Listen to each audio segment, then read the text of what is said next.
Wow, sarap. Hello guys, nandito kami ngayon sa Batangas. Food trip lang ba? Tingnan nyo, oh, sarap ng halo-halo. Ang laki, oh. Grabe, super laki. Super laki naman itong halo-halo. Tapos meron pang Lomi Batangas. Tingnan mo, oh, meron pa kasamang chicharon. Tingnan mo natin. Hey, let's share Sarap. Tikman mo. Ang sarap. Ang kano ito, mura lang to. Ito ka ito, halo-halo. Teka lang, babe, wait lang. So, Oo, sige na, so. gusto ko vanilla and Ano ba to? Merong cheese. May cheese sa ibabaw, oh. ayaw ko cheese.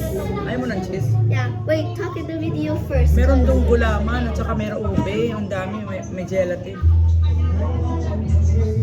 Sarap. Punta kayo dito guys. Dito lang ito dadaanan dito sa highway. Sarap kahit Highway lang. Highway lang po. Highway lang. May leche flan, saka ano. Yay. Wait, it's strawberry flavored? Yeah, sarap. Okay guys, kakain muna ako ha. Thank you for watching. Punta na lang kayo dito. Tapos sarap lang. At saka ang dami ng lomi nila oh. Good for two na to. Ayan oh. Sarap. Thank you for watching. Bye-bye.